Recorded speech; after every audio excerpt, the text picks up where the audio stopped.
Well, I'm going to put up the chickens and the turkeys. Make sure everybody's okay.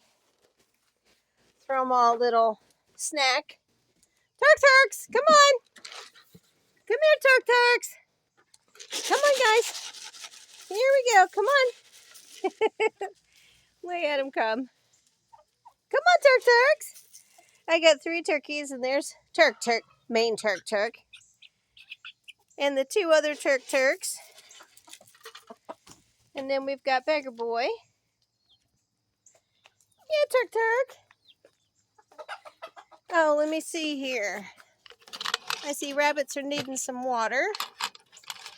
Okay, guys. Look at them all. Look how big they are now. This is just like a week later. Hold on, guys. I'll get you some water. Let me pause, everybody. So I catch rainwater just for this purpose because it makes it a lot more economical, and rainwater's good. It looks dark down there, but it's actually clear. It's just the blue color. But let me fill these up, and I'll be right back. Water. Mom is drinking, and Auntie. And the babies, they'll get some in a little bit. So let's go over here. Check out the quail. They're looking good. Hi, guys. Hey, guys. What you doing in there, huh? Yeah? Everybody's got food and water. I see the quail are out of water now, too. Oh, they're a bunch of drinkers. Wow, you guys. I just filled you up. Well, I did fill them up at 5 o'clock this morning, and it wasn't a very warm day. And I'll go ahead and get those filled, too. I really need to get my camera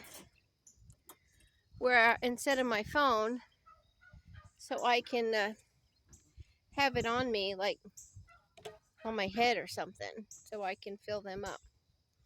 But let me take them over there, and I'll be right back. Okay, everybody's happy and got water till tomorrow morning, apparently. Normally they don't go through water like that, but they got it tonight, and I'll check in the morning to make sure we don't have any leaks or cracks in those bottles. But here's the girl. Here's my layers. Some of my layers. There's Annie. Let's go see her. Hi, Annie girl. Hi. Hi. Yeah, say hello. Hi, baby. Yes. She's our coon hound who doesn't really like to hunt, but she's more of a pet. Oh, I love you too. I love you too. Yeah. I can't get your picture. Yeah. Let me go get some eggs, okay? Okay, so I see that the chickens have dug a hole and buried my hose. Move it over here. Hey, girls. We're going to collect eggs. I find it's best to collect them at night. And there's the turkeys. Some more turkeys. There's Stanley. These girls like to go out to the road. Here's some girls that are already coming to roost. Hi, babies. Let's see what we've got here. Well, the reason I like to come this time of year for collecting eggs is they don't really lay as much. And you can see this mama was mad at me for collecting eggs. Sorry, girl. Sorry. Last year I had a great big copperhead in that last nest box. And it struck at me. And so I had to put it out of its misery. And in our state, you're not allowed to kill snakes unless they strike at you or do harm to your bodily harm or injure your livestock. And so I considered striking at me and literally coming out of the nest box at me was bodily harm, wanting to incur bodily harm. So, well, we've got the coil for I say well a lot. I don't mean to. I guess it's just the way I talk, but We've got the coil for the log splitter, and when Willis gets home, we'll put that on there, and hopefully we will. Oh, look who's already in here. Here, I just fed you guys, and you're already ready for a siesta. Hi, Turk Turk. She usually goes to bed late. We'll come in here and get some more eggs. They're everywhere, not just nest boxes. Usually these girls lay a lot of eggs for me. The other ones do too, but today I only got 6, which is not good, especially when you've got people that want them, but they've made up for them here. So if I can get about a dozen a day, I'm pretty happy. Let's see. The bannies, they lay eggs too. Well, maybe I got 9. That's okay. I've got plenty in the fridge.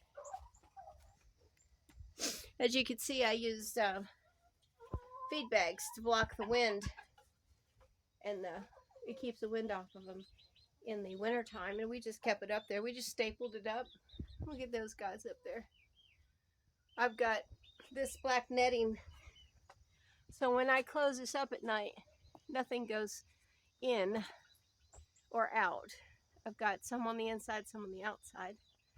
I had to do that because we do have possums and raccoons, and they like to climb.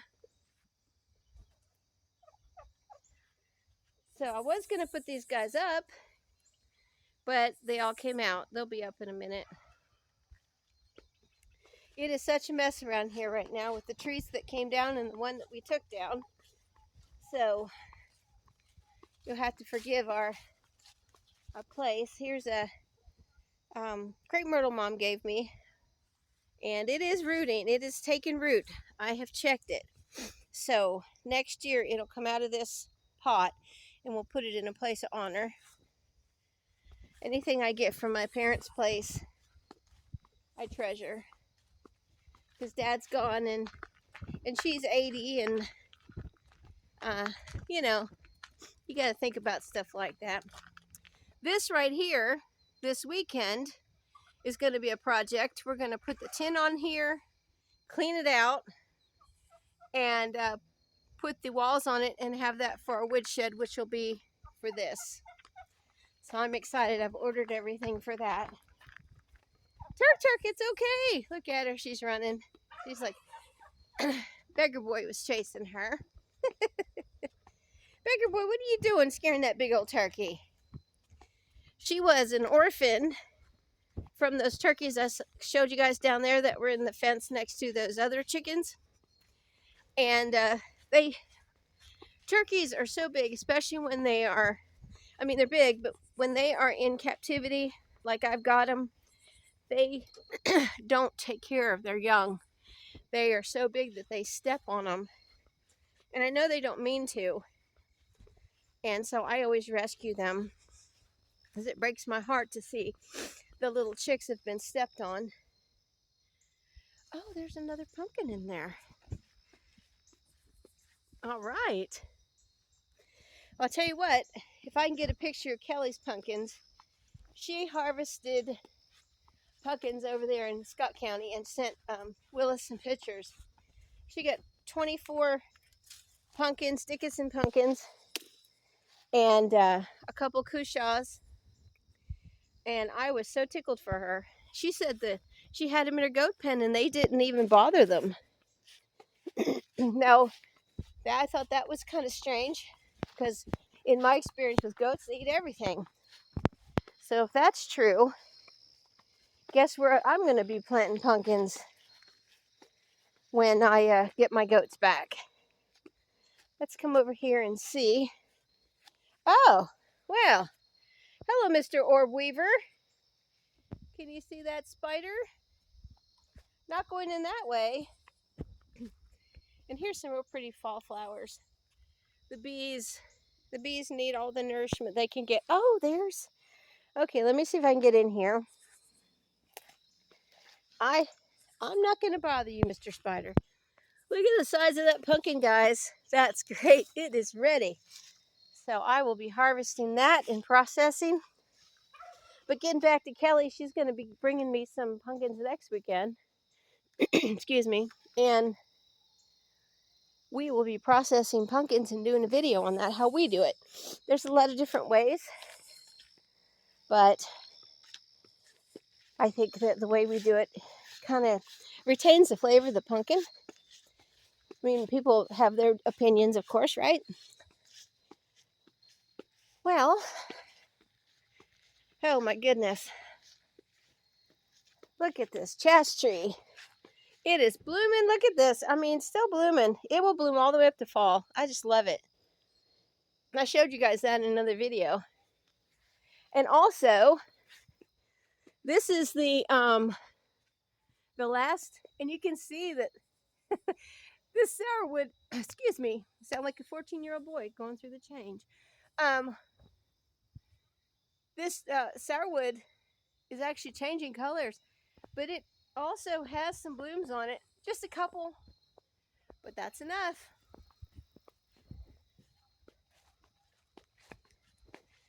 And while I'm over here, might as well show you guys what I did. We had soil put in here, and I have a lot of tulips and other things. The weeds grew so high. I have 2 big piles. They don't look as big as they did yesterday. They were probably twice as tall as me, and I'm 5 foot. But I got them out of here, and hopefully tomorrow I'll come in here and get the rest of this grass up. That's a plumbago right there, so it goes into hibernation. But let's see, how old are these? 6-year-old azaleas. They didn't mind. Oh, and this is a root that we dug out of the ground. Doesn't it look like a horse head? I just thought that was the coolest thing. I always try to see things. I guess that's because I'm an artist at heart. And I see things like that. Let me turn it around. Let's see if there's not a big spider on there. Yeah, the other side has something else, but I just thought that always looked like a horse head. Well, with that, guys, I'm going to say goodnight. And, oh, goodness, look, my basil's bolting. I better get that because I want to make pesto. Anyway, bolting means it has a flower coming out on it. And you just pick it off. You just pinch it off like I just did. And here it is. That's the flower. It was right here, and you just pinch it off just like you're deadheading. And here's one right here. I'll show you. It smells so good. Just go ahead and do that. And I'm going to go ahead and get some pine nuts tomorrow.